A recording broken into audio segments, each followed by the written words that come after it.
Good morning friends. आज हम start कर रहे हैं chapter 1 rational number. Rational number समझने के लिए सबसे पहले हमें कुछ डेफिनेशंस पता होनी चाहिए।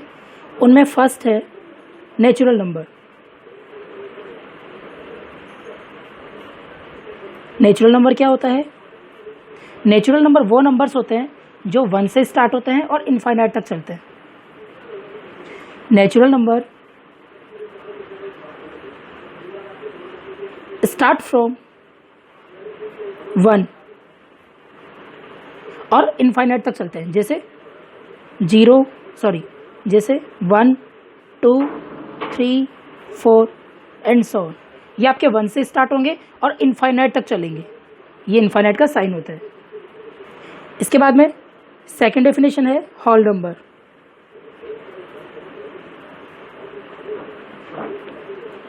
होल नंबर 0 से स्टार्ट होता है और इनफाइनाइट तक चलता है। Start from 0। For example 0 1 2 3 4 and so on. Whole number 0 से स्टार्ट होगा और इनफाइनाइट तक चलेगा। जितने भी नेचुरल नंबर्स हैं वो सारे आपके होल नंबर्स होते हैं। All natural numbers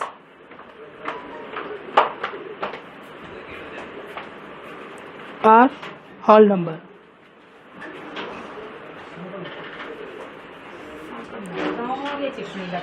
third definition integer. अब इंटीजर क्या होगा? Integer are the set of natural numbers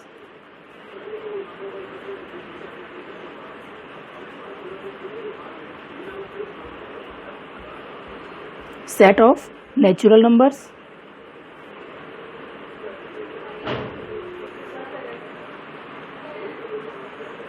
their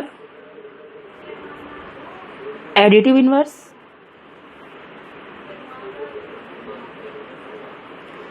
and zero. Integers are the set of natural numbers, their additive inverse and zero. इसका मतलब हो गया कि जो इंटीजर है वो एक नेचुरल नंबर का सेट होता है जिसमें नेचुरल नंबर्स होंगे, उनके एडिटिव इन्वर्स होंगे और उसमें जीरो होगा। जैसे कि minus dash dash dash, -4 -3 -2 -1 0 1 2 3 4 dash dash and so on. ये आपका क्या होगा? इंटीजर। इंटीजर में आपके नेचुरल नंबर्स भी होंगे, जीरो भी होगा और नेगेटिव जो वैल्यू होगी वो भी होगा। ये होती है इंटीजर्स। इसके बाद में next definition rational number.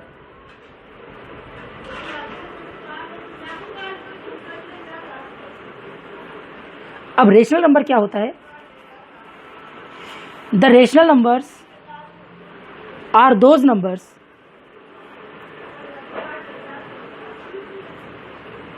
Rational numbers are those numbers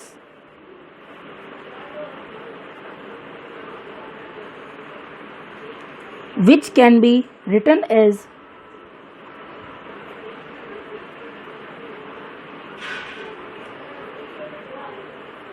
the ratio of P upon Q, where P is numerator and Q is denominator.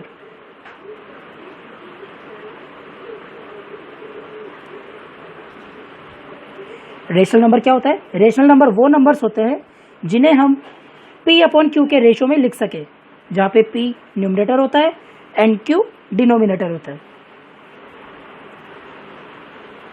For example 3/4, 3 numerator है और 4 डिनोमिनेटर है।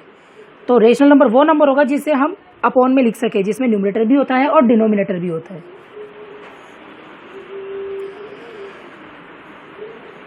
All the natural numbers are rational number.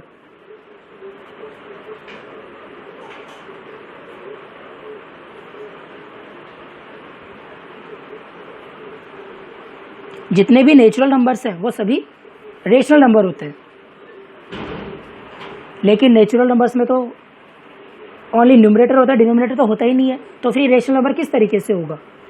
For example हमारे पास में है 5 यहाँ पे only numerator है, लेकिन अपॉन में इसके नीचे कुछ भी नहीं है, डिनोमिनेटर नहीं है, तो ये रेशनल नंबर किस तरीके से होगा? हम इसके नीचे 1 मान सकते हैं, तो ये हो जाएगा 5/1। अब यहाँ पे न्यूमरेटर 5 हो गया और डिनोमिनेटर 1 हो गया, तो ये क्या बन जाएगा? एक रेशनल नंबर बन जाएगा। तो जितने भी नेचुरल नंबर्स होते हैं ये सभी आपके रेशनल नंबर्स होते हैं। इसके बाद में आपके आती है प्रॉपर्टीज, रेशनल नंबर की properties of rational number.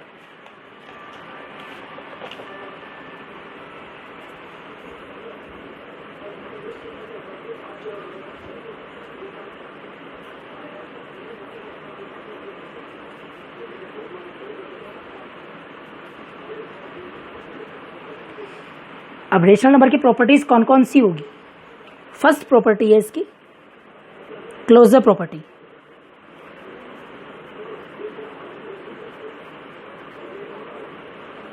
Second commutative property.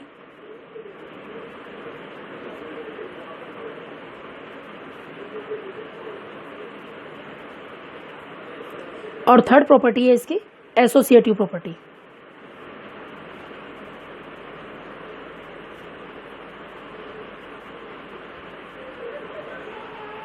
एक प्रॉपर्टी और होती है distributive.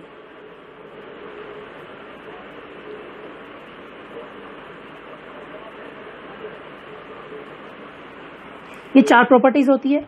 First closure property, second commutative property, third associative property और फोर्थ है डिस्ट्रीब्यूटिव प्रॉपर्टी। इन चारों प्रॉपर्टीज के बारे में हम अभी इसमें स्टडी करेंगे। First closure property.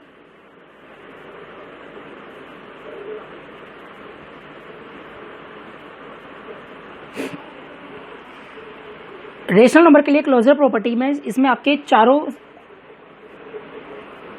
इसमें फर्स्ट आता है आपके फॉर एडिशन। क्लोजर प्रॉपर्टी में सबसे पहले हम फॉर एडिशन के लिए पढ़ेंगे। फॉर एडिशन में क्या होगा? The sum of 2 rational numbers is again a rational number. अगर हम 2 रेशनल नंबर का सम करते हैं तो उसका जो रिजल्ट आएगा वो भी एक रेशनल नंबर ही होना चाहिए। अगर रेशनल नंबर होता है तो ये इसके क्लोजर प्रॉपर्टी के लिए एप्लीकेबल है। जैसे हमारे पास में कोई 3 रेशनल नंबर्स हैं A, B एंड C। अगर मैं इसमें 2 रेशनल नंबर्स का सम करता हूँ A + B, तो इसका रिजल्ट भी एक रेशनल नंबर ही होना चाहिए। तो A + B = C। अगर 2 रेशनल नंबर का सम, अगर मेरा रेशनल नंबर ही आता है तो ये क्लोजर प्रॉपर्टी इसके लिए एप्लीकेबल होगा। फॉर एग्जाम्पल 1/3 और 2/3 को मैं ऐड करता हूँ तो इसका रिजल्ट क्या आएगा? 3/3। और 3/3 क्या है? एक रेशनल नंबर। ठीक है। फिर क्लोजर प्रॉपर्टी है फॉर सब्ट्रैक्शन।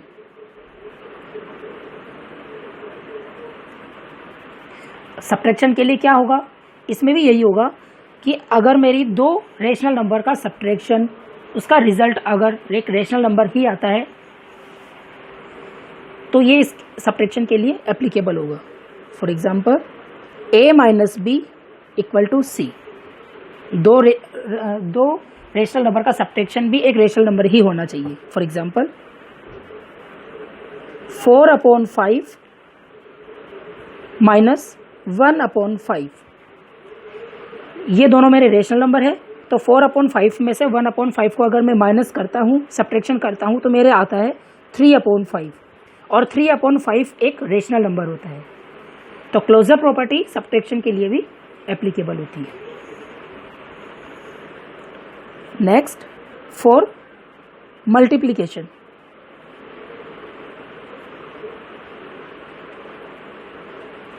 अब मल्टीप्लिकेशन के लिए क्या होगा? सेम थिंग इसमें भी यही होगा, दो रेशनल नंबर का मल्टीप्लिकेशन का रिजल्ट भी एक रेशनल नंबर ही होना चाहिए। फॉर एग्जाम्पल 1/7 मल्टीप्लाई 3/7, इन दोनों रेशनल नंबर का मल्टीप्लिकेशन, इसका रिजल्ट आएगा 3 × 1 3, 7 × 7 49। तो इसका रिजल्ट 3/49 आ रहा है, जो भी क्या है, एक रेशनल नंबर ही है। तो क्लोजर प्रॉपर्टी एप्लीकेशन मल्टीप्लिकेशन के लिए भी एप्लीकेबल है। 4 डिवीजन। अब डिवीजन के लिए क्या होगा, इसमें क्या होता है डिवीजन में कि जो क्लोजर प्रॉपर्टी है वो डिवीजन के लिए एप्लीकेबल नहीं होती है। किस तरीके से कि मेरे पास में दो रेशनल नंबर है a और b, अगर मैं a में b का डिवाइड करता हूँ तो ज़रूरी नहीं है कि इसका रिजल्ट मेरा c ही आए, एक रेशनल नंबर ही आए, ये ज़रूरी नहीं है। कैसे? जैसे मैंने एग्जांपल लिया 3/0, 3 में मैंने 0 का डिवाइड किया, तो जब भी मैं 3 में 0 का डिवाइड करता हूँ तो मेरा एक रेशनल नंबर नहीं आता है, ये मेरा क्या आएगा, इनफाइनाइट। इनफाइनाइट का मतलब होता है कि ये इसके लिए डिफाइंड नहीं है, नॉट डिफाइंड होता है इसका मतलब। 3 में अगर मैं 0 का डिवाइड करता हूँ तो नॉट डिफाइंड, तो ये एक रेशनल नंबर नहीं आएगा, इसलिए क्लोजर प्रॉपर्टी डिवीजन के लिए एप्लीकेबल नहीं है। ये हो गई आपकी क्लोजर प्रॉपर्टी कंप्लीट। इसके बाद में सेकंड प्रॉपर्टी है कम्यूटेटिव प्रॉपर्टी।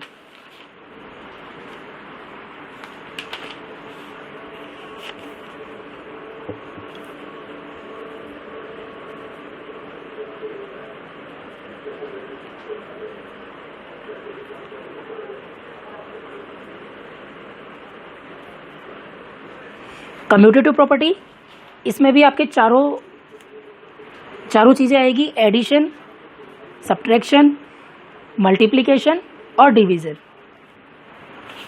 अब सबसे पहले हम पढ़ते हैं इसमें 4 एडिशन।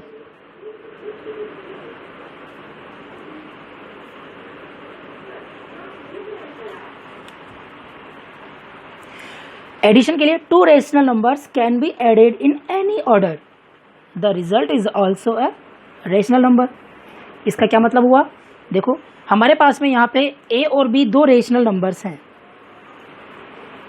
इसमें क्या होगा कि अगर मैं इन दोनों रेशनल नंबर को ऐड करता हूँ a + b, या अगर मैं इसके ऑर्डर को चेंज कर दूँ, b को पहले लिख दूँ और a को बाद में लिख दूँ, तो ये हो जाएगा b + a। तो दोनों को प्लस करने पे जो रिजल्ट आएगा, a + b करूँ या b + a करूँ, दोनों का रिजल्ट मेरा सेम होगा। तो इसको मैं किसी भी ऑर्डर में लिखूँ, चाहे a को बाद में लिखूँ चाहे a को पहले लिखूँ, उससे मेरे रिजल्ट में कोई फर्क नहीं आएगा। तो a + b = b + a हो जाएगा। यही मेरा क्या हो जाएगा, कम्यूटेटिव प्रॉपर्टी फॉर एडिशन। तो एडिशन के लिए कम्यूटेटिव प्रॉपर्टी एप्लीकेबल है। इसके बाद में आता है फॉर सब्ट्रैक्शन। सब्ट्रैक्शन के लिए क्या होगा, देखिए इसमें अगर मेरे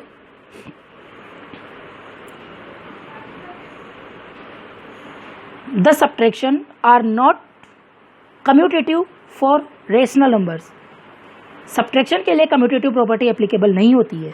देखो किस तरीके से, अगर मैं a - b करता हूं या b - a करता हूं, अगर मैंने इसके ऑर्डर को चेंज कर दिया तो ये दोनों मेरे सेम नहीं होता है। फॉर एग्जाम्पल यहाँ पे मैंने किया 4 - 3 और यहाँ मैं कर रहा हूँ 3 - 4, तो इन दोनों से मेरा रिजल्ट सेम नहीं आता। 4 - 3 1 होता है और 3 - 4 -1 होता है, तो ये दोनों इक्वल नहीं होता, इसलिए कम्यूटेटिव प्रॉपर्टी सब्ट्रैक्शन के लिए एप्लीकेबल नहीं है।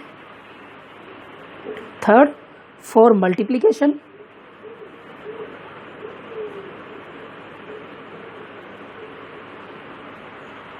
मल्टीप्लिकेशन के लिए क्या होगा, the multiplication is commutative for rational number. Multiplication के लिए कम्यूटेटिव प्रॉपर्टी एप्लीकेबल है किस तरीके से कि a इंटू बी और b into A multiply B या b मल्टीप्लाई a, इन दोनों का आंसर रिजल्ट मेरा सेम आएगा। यहाँ देखिए a मल्टीप्लाई बी और b मल्टीप्लाई a, तो इन दोनों का रिजल्ट मेरा सेम आएगा। फॉर एग्जाम्पल 5/7 इंटू 1/7, या मैं इसको ऐसे लिख दूँ 1/7 इंटू 5/7।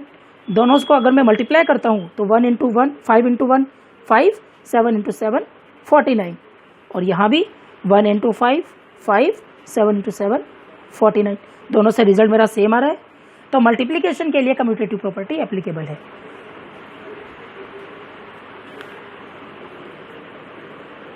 नेक्स्ट है फॉर डिवीजन।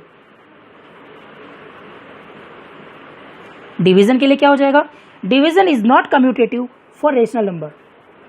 डिवीजन के लिए कम्यूटेटिव प्रॉपर्टी एप्लीकेबल नहीं है। किस तरीके से, यहाँ देखिए a/b नॉट इक्वल टू होता है b/a। इसमें भी क्या हो जाएगा, इसमें मैंने ऑर्डर चेंज कर दिया, a में b का डिवाइड कर रहा हूँ और यहाँ b में a का डिवाइड कर रहा हूँ, तो दोनों का रिजल्ट सेम नहीं आता है। For example 1/2 not equal to 2/1।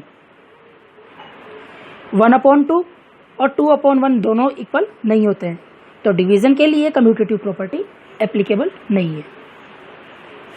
इसके बाद में नेक्स्ट प्रॉपर्टी आती है associative property.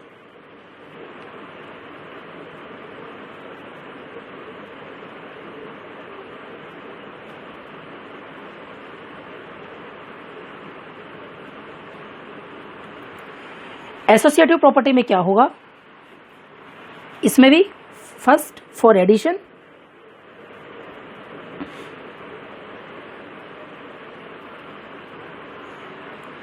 The addition is associative for rational number. Addition के लिए एसोसिएटिव प्रॉपर्टी एप्लीकेबल है। इसमें हमने मान लिया a, b एंड c ये तीनों रेशनल नंबर्स हैं, तो इसमें एसोसिएटिव प्रॉपर्टी में क्या होता है, सबसे पहले मैं इसमें b प्लस c को ऐड करता हूं, उसके बाद में फिर a को ऐड करता हूं, और यहां पहले मैं a प्लस b को ऐड करता हूं, फिर नेक्स्ट c को ऐड करता हूं, तो इससे जो दोनों का जो रिजल्ट आएगा वो मेरा इक्वल होगा। फॉर एग्जाम्पल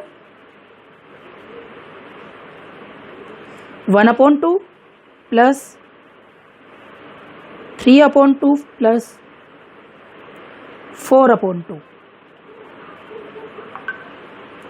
और यहां मैंने लिया 1/2 प्लस 3/2 ब्रैकेट प्लस 4/2। इस स्टेप में मैं क्या करूंगा, पहले सबसे पहले मैं 3/2 प्लस 4/2 को सॉल्व करूंगा, और इसका जो रिजल्ट आएगा उसमें मैं 1/2 को ऐड करूंगा, और इसमें पहले इन दोनों को ऐड करूंगा, इसके बाद में इसका जो रिजल्ट आएगा उसमें 4/2 को ऐड करूंगा। अगर इन दोनों से मेरा अगर रिजल्ट मेरा इक्वल आता है तो एडिशन के लिए एसोसिएटिव प्रॉपर्टी एप्लीकेबल होगी। देखते हैं किस तरीके से।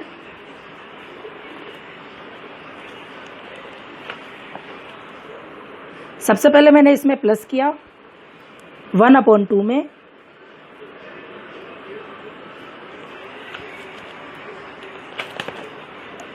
थ्री 3/2 प्लस 4/2, और यहाँ 1/2 में पहले प्लस किया मैंने 3/2, फिर उसके बाद में 4/2।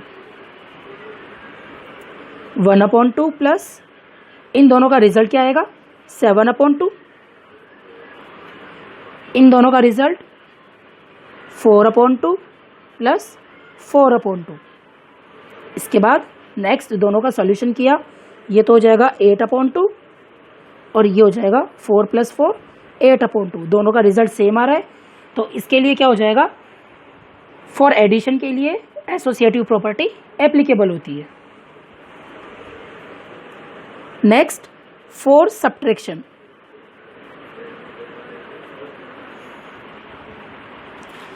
Subtraction is not associative for rational number. Subtraction के लिए एसोसिएटिव प्रॉपर्टी एप्लीकेबल नहीं है। किस तरीके से, देखिए इसमें भी क्या होगा, a minus B minus C not equal to a minus B minus C. इन दोनों का रिजल्ट इसमें इक्वल नहीं आएगा।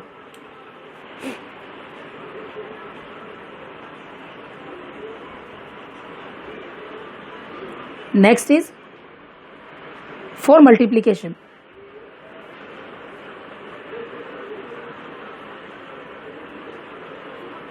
मल्टीप्लीकेशन में क्या होगा, मल्टीप्लीकेशन के लिए एसोसिएटिव प्रॉपर्टी एप्लीकेबल होती है। Multiplication is associative for rational number. a multiply b multiply c, पहले मैंने इसमें b और c को मल्टीप्लाई किया, फिर उसके बाद इसके रिजल्ट में मैंने a को मल्टीप्लाई कर दिया। ये इक्वल होगा a multiply b multiply c के लिए।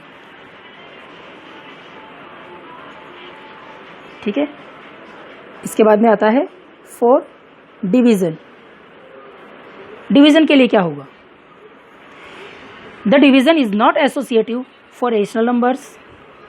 जैसे डिवीजन के लिए एप्लीकेबल नहीं है, a divide b divide c not equal to a divide b divide c।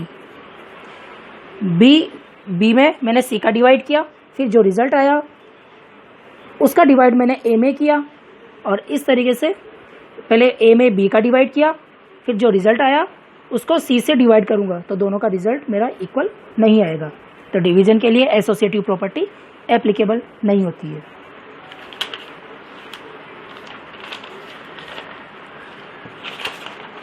इसके बाद में अगर मैं किसी भी रेशनल नंबर को 0 से मल्टीप्लाई करता हूं तो मेरा जो रिजल्ट आएगा वो भी एक 0 ही होगा। फॉर एग्जाम्पल, अगर मैं किसी भी रेशनल नंबर a को अगर मैं 0 से मल्टीप्लाई करता हूं तो मेरा जो रिजल्ट होगा वो मेरा 0 होगा। फॉर एग्जाम्पल 3/2 मल्टीप्लाई 0, तो 3 को अगर मैं 0 से मल्टीप्लाई करता हूं तो 0 ही आएगा। 0/2 0 हो जाएगा। तो किसी भी रेशनल नंबर को जब मैं 0 से मल्टीप्लाई करता हूं तो मेरा उसका रिजल्ट 0 ही होगा। नेक्स्ट पॉइंट है, अगर मैं किसी भी रेशनल नंबर को 1 से मल्टीप्लाई करता हूं तो मेरा रिजल्ट वही रेशनल नंबर आएगा। फॉर एग्जाम्पल, मेरा कोई रेशनल नंबर a है, अगर a को मैं 1 से मल्टीप्लाई करता हूं तो मेरा रिजल्ट a ही आएगा। फॉर एग्जाम्पल 4/5 मल्टीप्लाई 1, अगर मैं 4 को 1 से मल्टीप्लाई करता हूं तो 4 1 जा 4 और अपॉन में 5, तो 4/5 ही मेरा आंसर आ जाएगा।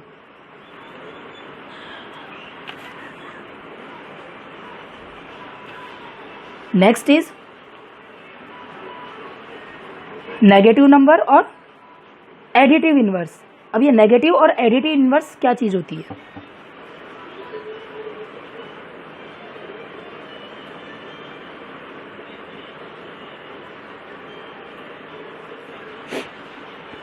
एडिटिव इनवर्स में क्या होगा, जैसे हमारे पास में कोई भी एक नंबर है, उस नंबर को मैंने a मान लिया, तो a का जो मेरा नेगेटिव इनवर्स, a का जो मेरा एडिटिव इनवर्स होगा वो क्या हो जाएगा, -a। किस तरीके से कि इस a को जब मैं -a में ऐड करता हूं तो मेरा इसका रिजल्ट 0 आना चाहिए। कोई भी दो नंबर जो नंबर बिल्कुल सेम होते हैं उनका रिजल्ट मेरा 0 आना चाहिए।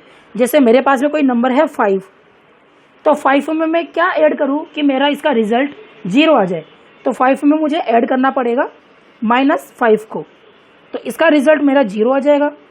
तो यहाँ पे क्या होगा कि 5 का जो एडिटिव इनवर्स होगा वो मेरा क्या होगा, -5, और -5 का एडिटिव इनवर्स मेरा प्लस का 5 होगा। एडिटिव इनवर्स वही नंबर होगा, सिर्फ उसका एक साइन चेंज हो जाएगा। जैसे मेरे पास में है 7, तो 7 का मेरा एडिटिव इनवर्स क्या होगा, एडिटिव इनवर्स ऑफ 7 इज, 7 का मेरा एडिटिव इनवर्स मेरा 7 ही होगा, सिर्फ उसका साइन चेंज हो जाएगा, तो यहाँ पे मेरा माइनस हो जाएगा, तो 7 का एडिटिव इनवर्स -7 हो जाएगा। अगर मैं -7 की बात करता हूँ कि -7 का एडिटिव इनवर्स क्या होगा, तो वो मेरा 7 होगा। प्लस का 7।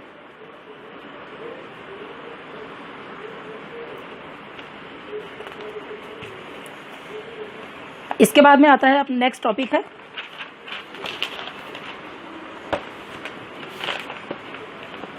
मल्टीप्लिकेटिव इनवर्स और रेसिप्रोकल।